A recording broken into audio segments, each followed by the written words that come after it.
સુરેન્દ્રનગર જિલ્લામાં કેટલા આપના નેતાઓની અટકાયત થઈ છે અને શું આખો મામલો છે? કાલ રાત્રે 11:30 પોલીસ મારા ઘરે આવી અને મને કોઈ પણ કારણ નહીં, મેં એમને કીધું કે મને કારણ આપો ને તમે, કે ચાલો પોલીસ સ્ટેશન. તમે કારણ તો કહો, શું કારણોસર મને લઈ જવો છે? કે ના, તો અમારા ઉપરથી સૂચના છે. એટલે આમ આદમી પાર્ટીના બધાય જિલ્લાના નેતાઓ છે, ભાઈ અમૃતભાઈ મકવાણા, ભાઈ કમલેશભાઈ કોટેચા, ભાઈ સતીશભાઈ ગમારા, આ બધાની ડિટેન્શનમાં લીધા છે, તમને પણ લેવાના છે.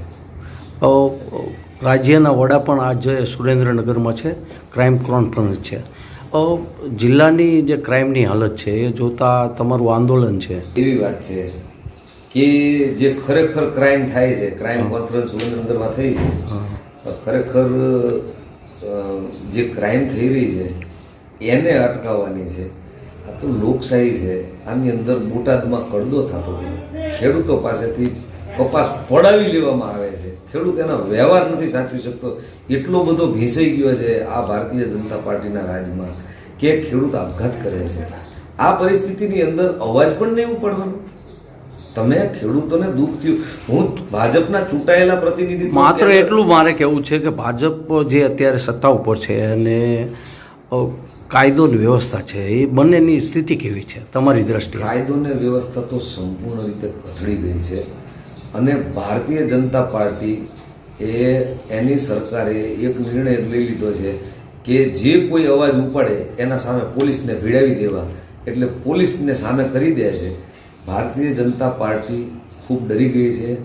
ભાજપીય કડદા પાર્ટી છે ખરેખર.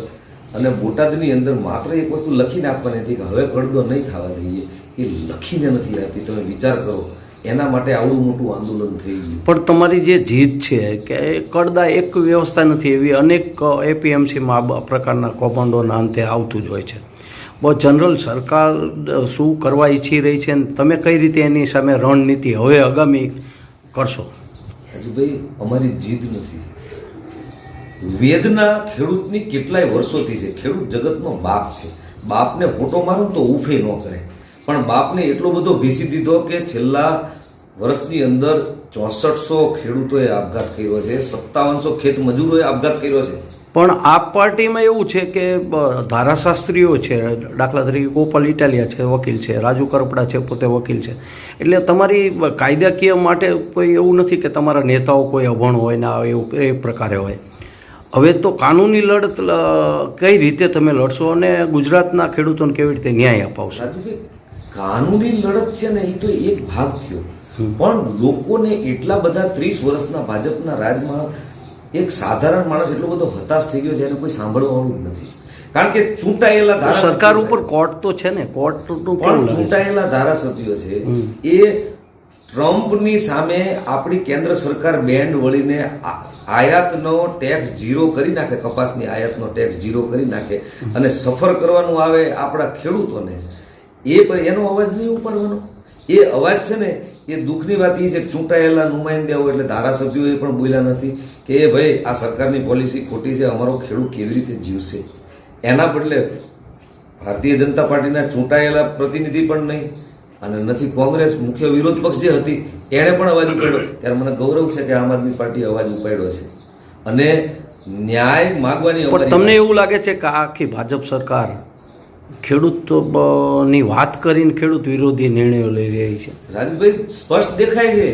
આજથી 30 વર્ષ પહેલા ખુશાલી કેવી હતી નાના નાના ગામમાં, ખેડૂતોના ઘરમાં. આજની તારીખ તમે વિચાર કરી લો ને કે એક ભાર કાલા ને 1 તોલો સોનું બે હરખું હતું, એના બદલે આજ તોલો સોનું છે 1,30,000 રૂપિયા થઈ ગયું અને ભાર કાલા છે એના 25,000 રૂપિયા નથી. ગાળો કેવડો મોટો થઈ ગયો 30 વર્ષમાં ખેડૂતોને પાયમાલ કરી નાખ્યા. જે ખેડૂતનો હાથ આમ ઉપર રહેતો હતો એના બદલે એ ખેડૂત અત્યારે 2,000ના હપ્તા પડ્યા કે નહીં ખાતામાં, એનું આમ પાયમાલ થઈ ગયા, માગણ થઈ ગયા. ખેડૂતને માગણ કરી નાખ્યા સરકાર. 27ની ચૂંટણીમાં ખેડૂતોનો જવાબ આપી દેશે. 27ની ચૂંટણીમાં તો ખેડૂતો જવાબ આપશે અને ચૂંટણીએ જવાબ આપશે. પણ અત્યારે સૌથી મહત્વની વાત એ છે કે ખેડૂતોના આપઘાતો રોકવાની જરૂર છે.